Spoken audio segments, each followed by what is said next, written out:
ทุกคนมาเจอกับดีน่าชาแนลมื้อนี้สิมาเห็ดตำแจ่วกินส้มนี่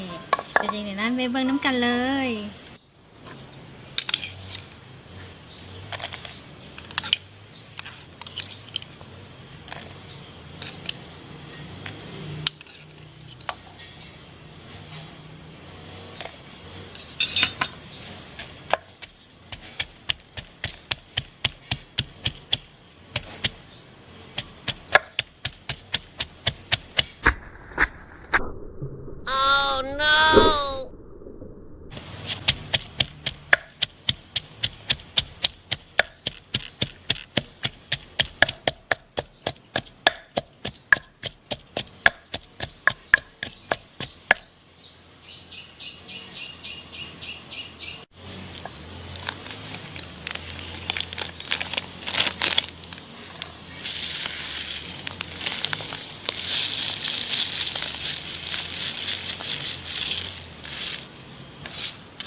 สบายดี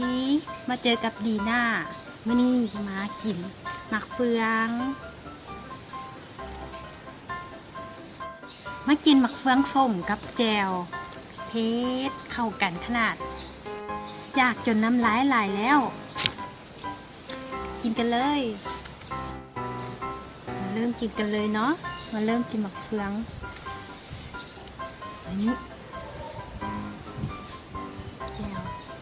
คลุกแจ่ว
ส้มขนาด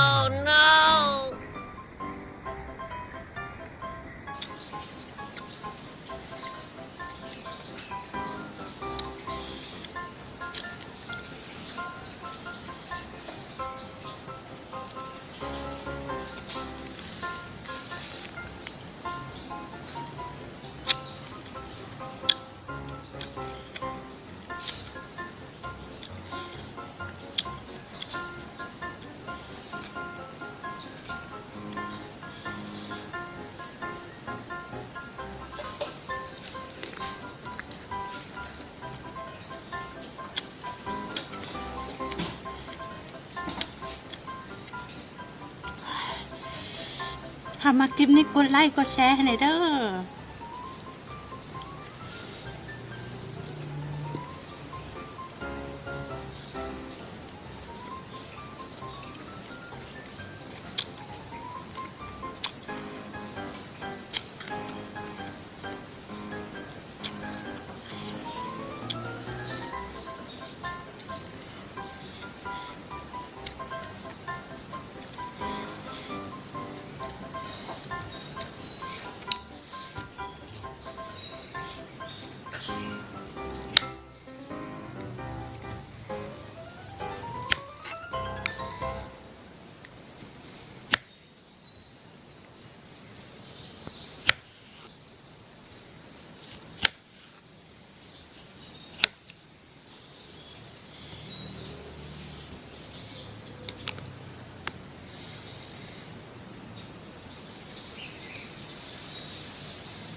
ใครมาคลิปนี้กดไลค์กดแชร์ให้หน่อยเด้อหรือว่าอยากคอมเมนต์อยากให้ดีน่าเฮ็ดหยังหรือว่ากินหยังสามารถคอมเมนต์ได้อยู่กล้องนั่นเลย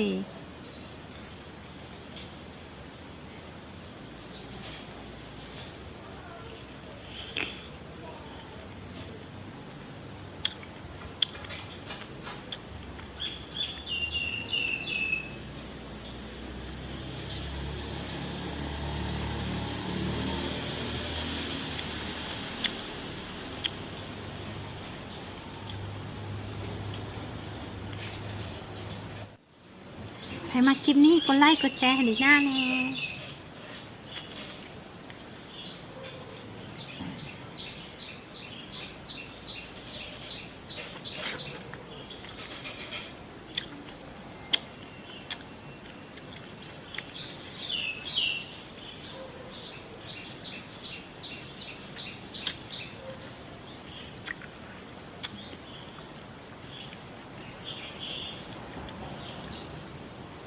ดีน่าจะขอลาไปก่อนสำหรับมื้อนี้อยากจะไปกินอันนี้ต่อ